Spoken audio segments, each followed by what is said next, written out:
Je suis Moussa Sakho, je suis né à Dakar, à l'avenue Faidherbe, angle la rue Tolbiac.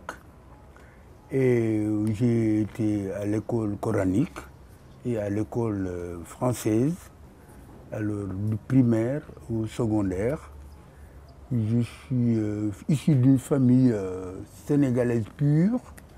Mon père avait 4 femmes et 17 enfants, dont 15 filles et 4 garçons. Alors, 13 filles et 4 garçons. Voilà. Je suis de la famille artiste, on peut dire, parce que mon grand frère était un artiste de haut niveau de l'école de Dakar. Donc il fait partie de la première promotion de l'école des arts du Sénégal, qu'on appelle l'école de Dakar. Bonjour, bonjour. Bonjour, bonjour. Vous allez bien? Très bien, et vous? Ça va, merci. Entrez.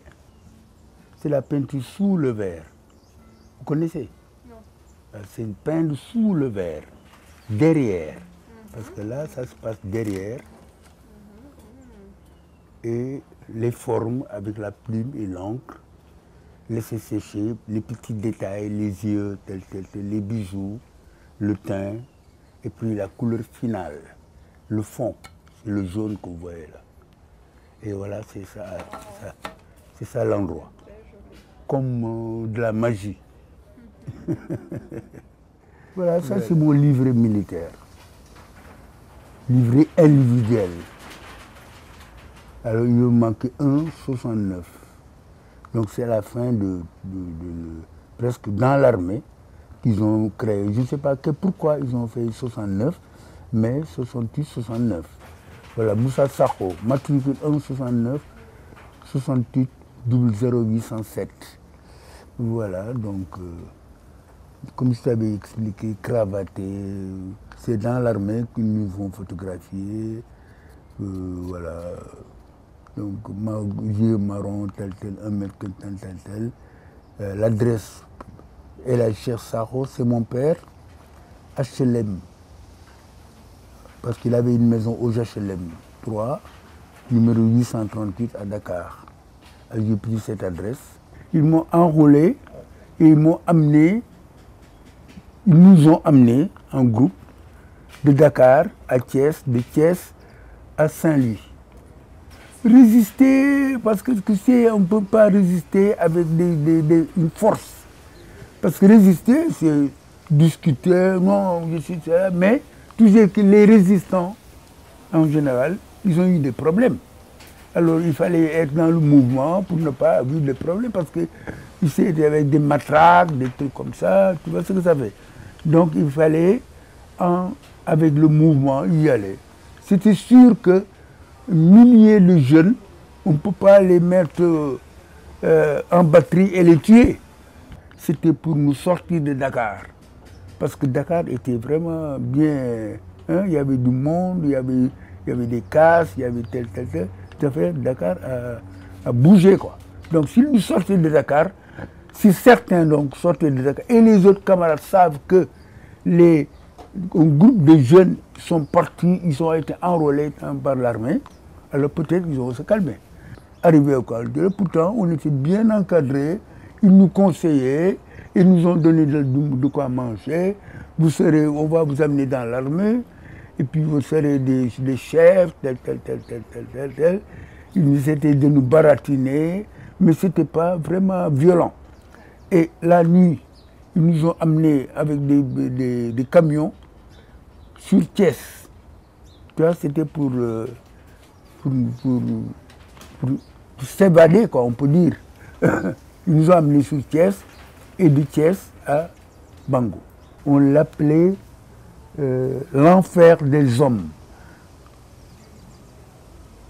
L'enfer des hommes à Bango. Arrivés là-bas, les jeunes caporaux nous ont fait savoir que ce n'est plus les civils, ce n'est plus les pattes d'éléphant, ni les chemises à fleurs. Ici, c'est l'armée.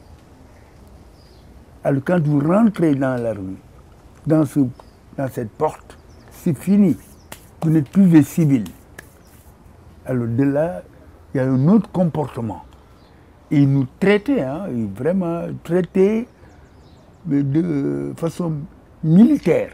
Le CI, Centre d'instruction de Bango, on a été ventilé, c'est-à-dire, c'est le jargon, quoi, ventilé dans d'autres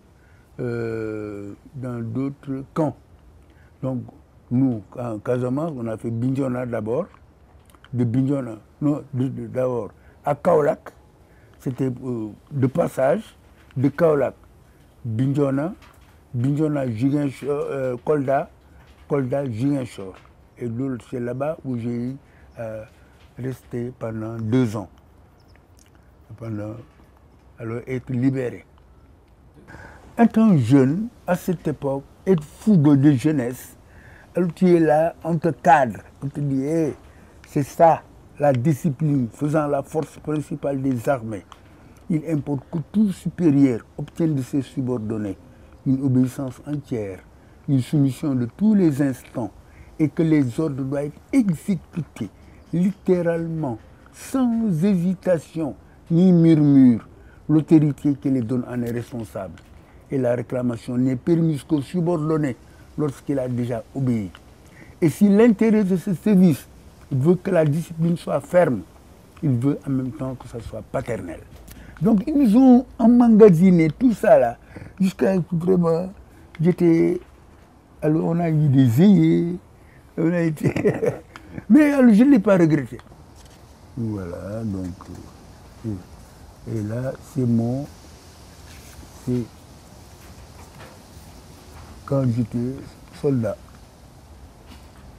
Voilà, une photo de moi que j'ai gardée comme ça, comme souvenir. Cela fait belle lurette.